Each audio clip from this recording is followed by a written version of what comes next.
Welcome back to Crypto Meets AI. Jerry here with an update for you. Do me a favor, friends. Smash that like button, hit subscribe, and comment down below. Now let's get into this. The government is likely to open this week. This means that the ETFs will be approved this week or next, and the Clarity Act approval process will be accelerated. All eyes on the Clarity Act, which will mark a turning point in the crypto space, and more specifically, in the escrow held by Ripple. Stimulus 2.0. The crypto supercycle.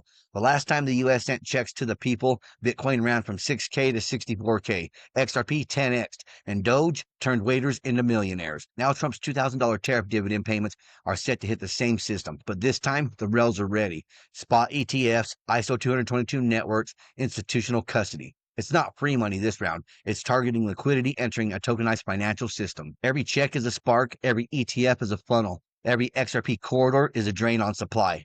The stage is set. Liquidity meets utility. Crypto's next leg just found its fuel. And those once regulatory headwinds are now tailwinds, scaling liquidity and institutional partnerships for the next phase of crypto adoption. I think the inevitable march of pursuit of these technologies can't be stopped. You had Gary Gensler out there pontificating about how the crypto's the Wild West.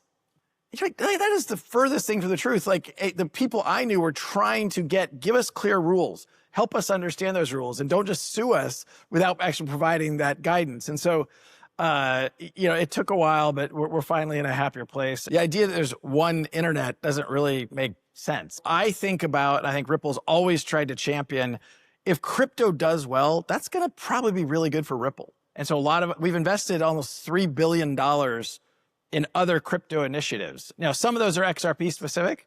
Some of those are limited partners in funds that support lots of different things. But, we think if crypto does well, it's good for us. And it's part of the reason you alluded to this, but we felt it was so important to fight the fight with the SEC and the last administration because it was important for crypto. And if somebody didn't fight, that was going to be bad for our industry. You guys are the original DAT, right? You are the original company that owns a bunch of tokens, right? Yes. I think what we have found is it makes sense to have anchor players within an ecosystem. We are the most interested party in XRP's success. We care immensely about the vibrancy, the utility, the liquidity of the XRP ecosystem. But the nice thing is the breadth of participants in the XRP ecosystem has changed dramatically. And so we want to build products and services that customers love and are happy to pay for and have the symbiotic relationship of driving liquidity in the XRP ecosystem. If the largest economy in the world goes from headwinds to tailwinds, I think we are underpriced that shift.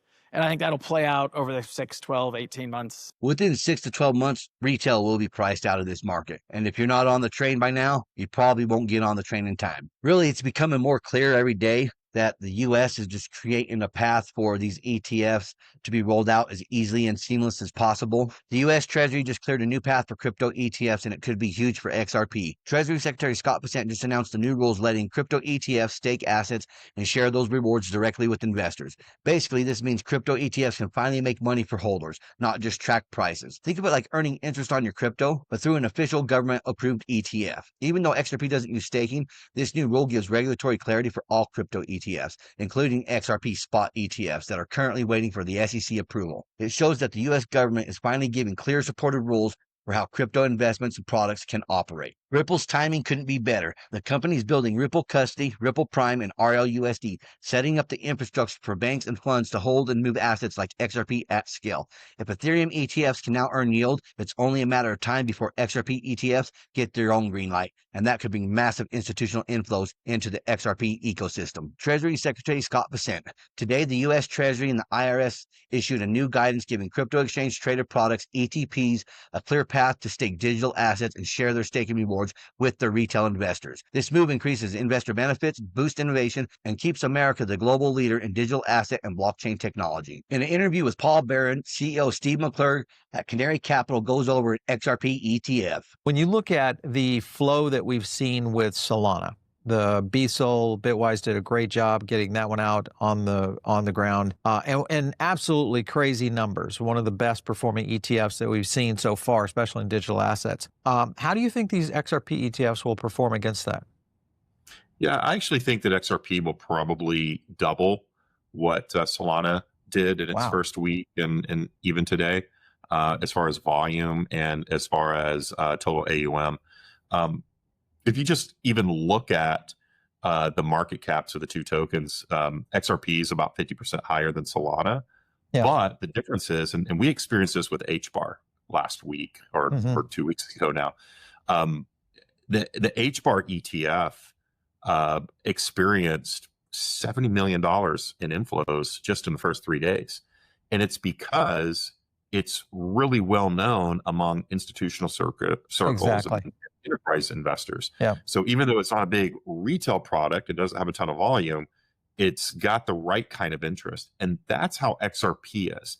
Solana is probably a little bit more of a retail token. XRP is much more of a financial services, enterprise, institutional token. And when you put that into an ETF, even though it's only 50% more market cap, it'll probably be 100% or 200% more inflows because of the institutional audience. We all know Solana can't compete with the XRP. That's nothing new to me. The biggest transition in global payments is now scheduled. SWIFT ends legacy MT messaging on November 22nd, 2025, and shifts everything to ISO 20022, forcing banks, government, and financial rails into a new language of finance. The only chains built to speak that language: XRP, XLM, Quant, ALGO, HBAR, IOTA, XDC, and ADA. While everyone's chasing meme pumps, real capital is watching what's ISO aligned. These aren't coins, they're protocol-grade infrastructure. I remember laughing when people said ISO doesn't matter. Now I realize they weren't supposed to understand. The flippening is not the market cap, it's the utility. Will you be late to what the system has already chosen? And last up, SoFi just became the first nationally chartered bank in the U.S. to offer Bitcoin and crypto trading. Nice to see you, sir, in person. Good to see you as well. Okay, so what's going on here? This is a big deal. Yeah, this morning, a very big deal for you. It is a very big deal. It's a big day and a big milestone. Reverses the course of time. It does. We've wanted to be a one-stop shop for all your financial services needs, and one of the holes we've had for the last 2 years was in cryptocurrency, the ability to buy, sell, and hold crypto. We were not allowed to do that as a bank. It was not permissible. But in March of this year, the OCC came out with an interpretive letter that it's now permissible for banks like SoFi to offer cryptocurrencies. So this morning we're launching as the only national bank, the first and only national bank, the opportunity to buy, sell, and hold cryptocurrencies like Bitcoin, Ethereum, and Solana. So I was going to ask, are we just talking about 3 for now? We'll expand well beyond 3. It'll be a pretty broad assortment. We try to differentiate on being fast, having broad selection, great prices, ease of use. So we'll try to give members, SoFi members, as much selection as they would like. And what's the difference between going through you and going through Coinbase or going through Robinhood or somebody else? Yeah, there's a couple of really big differences. First, we're a nationally chartered bank, which means we have the infrastructure, the processes, the financial conditions that provides the safeguards that a consumer would expect from a bank. The only difference is who custodies it. These banks are going to get into the business of custodying crypto now. That's exactly what they're doing. The only difference is whether you hold it on Coinbase, which is a hot wallet, SoFi, which is a bank, which is probably safer than Coinbase in my opinion, or you hold it on a cold storage wallet and you self-custody. Allow us to scale responsibly. The second thing is, because we are a one-stop shop, you can do all your banking, checking, and savings at SoFi, your borrowing, and your investing, and now crypto. And one of the unique things about that is when you come to SoFi and fund your crypto investments, you'll fund them in a SoFi checking and savings account.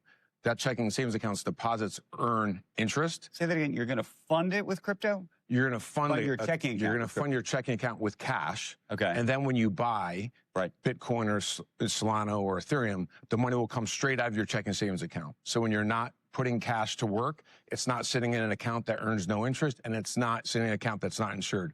So the money will sit in an FDIC insured account. Up to $2 million is what we offer. And when you buy, it will instantly withdraw from that account and send it to the market. This is exactly what one of my close friends has been waiting for. He wouldn't enter the crypto space because it wasn't FDIC insured and all that mess. The only problem now is he's missed out on good opportunities that he had the chance to. He just didn't want to take it because it wasn't FDIC insured and held in custody through a bank. He lost some crypto by getting scammed, and ever since then, he didn't want nothing to do with it. But now with SoFi launching this, and even Uphold launching it, both are FDIC insured. They're all just becoming banks anyways. Well, that's what I have for you folks. Until next time, stay savvy, stay stacking, and I'll catch you in the next one. If you enjoyed this, smash that like button, hit subscribe, and comment down below. And if you want more crypto deep dives, check out our videos right here on Crypto Meets AI. Thank you for watching. Remember to always do your own research. This is not financial advice.